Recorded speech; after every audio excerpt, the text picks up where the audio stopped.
Alrighty guys, welcome back to the channel. I am just pulling back into the shop. I've been on a test drive. Whoa, now it's starting to overheat.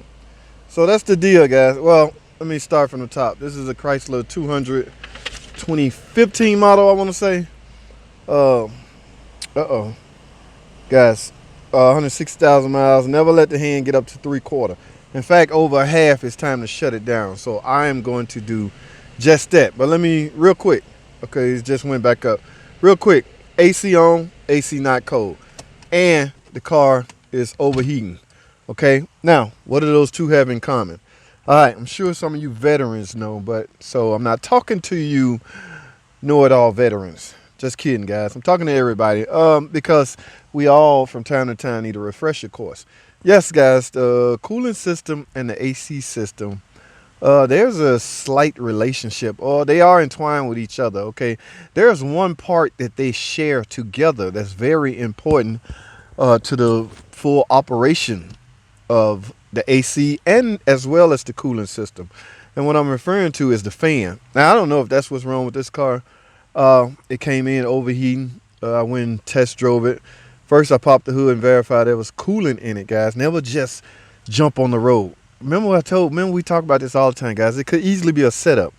I've seen customers bring their cars to the shop with no oil in it, hoping the technician would go test drive it and the engine seize up on the technician. Okay, at that point, it's the shop's responsibility to fix this guy's car. So I have been scarred for a very long time to that fear.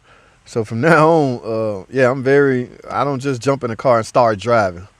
No. Overheating is the same way. You can go drive a car that has absolutely not a drop of coolant in it or water, and you overheat it. You so far out, you want to make it back. You keep going, blah, blah this, blah, blah that. Possibly the aluminum cylinder head gets hot and warped, and it's now your responsibility. So my point is, we have some diagnosing to do. Again, I don't know what's wrong with the car. As you saw, it wasn't no check engine light, anything like that. Now the fan is monitored by a computer, but this car has several modules, and who knows which module is responsible for the fan operation. I want to say this year have a TIPM on it. In some cases, the TIPM is responsible for the fan operation, and the TIPM will not turn a check engine light on. Okay, it will, however, store codes in the TIPM module. The TIPM is a module. TIPM, totally integrated power module. All right, so I think, don't quote me on this. It's a couple other dealer guys out there, Heller and Tom. I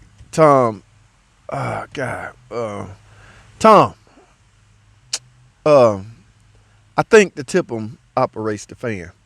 Okay, in other words, if you wanted to actuate the fans, I think you would have to go through the TIPM inside your scan tool. But guys, no need sitting here talking and guessing and trying to figure out. Y'all know what?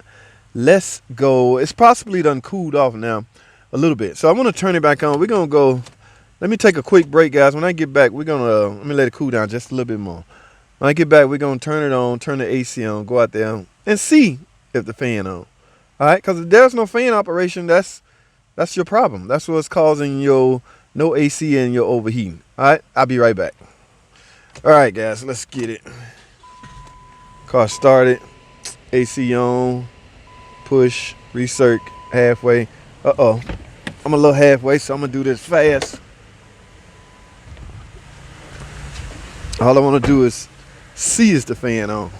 Then I'm gonna shut it down because my temp is kind of high. And what do you know? No fan operation. All right, so let me shut this down. Guys, that fan should be on. I am well over 230 degrees. All right, which is typically when the fan come on. 230 degrees, some models. It varies from car to car. All right, so in order to fix the overheating, we have to fix the fan. Now, guys, I'm sure you know or understand. See, I still got a full thing of coolant. Never open this hot. So a lot of things can cause overheating, guys. Low on coolant can cause overheating, air pockets in the coolant system, and of course, no fan operation. And Now this car has a history of leaking at this bleeder valve. In fact, look like somebody already replaced this. For all I know, guys, this car came from another shop overheating. Now that doesn't take the fact away that this was actually overheating or actually leaking, because if you see coolant down there on the transmission, yes, this was once leaking. I don't see it now. It could have easily dried up, but it's brand new. So maybe the customer was chasing overheating and thought this and only this was the problem. That's why, guys, after you make a repair, you need to verify that the car is not overheating still, because you very well could need more work. Guys, never make a repair and just, all right, there you go. No, man, verify that the car is fixed. Now, like as we said earlier, this fan is monitored by a module. This module is called a TIPM. This TIPM is on the bus network, which means I can gain access to it through my scan tool. So guys, let me hook my scan tool up and go to computer and see what happens next. All right, tell you what, let me take another break. Let me go find, I don't know, I think I left it in another car, my little portable interface. It's not so much a scan tool, it's an interface. So hold tight, I'll be right back. All right, guys, welcome back. I have the car, the topology, pulled up on a 2013 Chrysler 200 2.4 liter. Now, as y'all know, yellow represents trouble codes in these perspective modules. The module we interested in is the PCM and the TIPM. All right, so in fact, let's just go to all DTC. Okay, PCM. Oh, so the computer picked up a fault code P0117, which stands for engine coolant temperature circuit low. All right, and that code is stored, guys. So this once saw that the temperature sensor circuit was low, could very well mean low on coolant, or yeah, just low. The circuit was low, so that's like electric, or that's circuitry. So I had to check the circuit. All right, now as far as the TIPM, got a couple of codes, but none relating to fans. So here's what we're gonna do, guys. Let's go into the TIPM. Let's see if we can tell the computer to tell the fan to come on. In other words, let's try to actuate this thing. Let's go into actuators. We are looking for there it is right here, radiator fan low. Now what I'm about to do is tell the TIPM to tell the fan to come on. And notice I have an option for low and high. Let's go with low for now.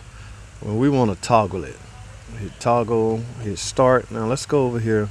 It should be toggling on off, on off, on off, on off. Let's go over here and see if we're doing just that. And we are not, guys. I don't hear absolutely nothing or see. I don't have my light on, but I don't see absolutely nothing. Now let's try high speed.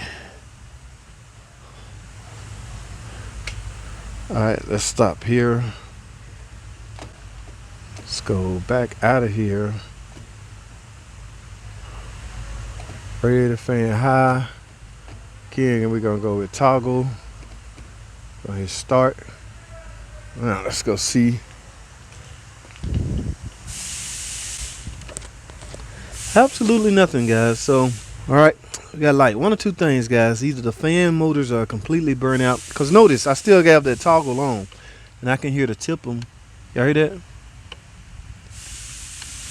That click, click. The TIPM is actually, the relay is actually turning on and off, signaling the fan to come on and off. Now, why isn't the fan coming on and off like it should? All right. Remember, guys, these are two radiator fan motors. They have to be fed 12 volts and ground. What I'm gonna have to do, guys, is take these connectors off. It's very simple, guys. If I have 12 volts and ground on, like that's a 2-wire setup.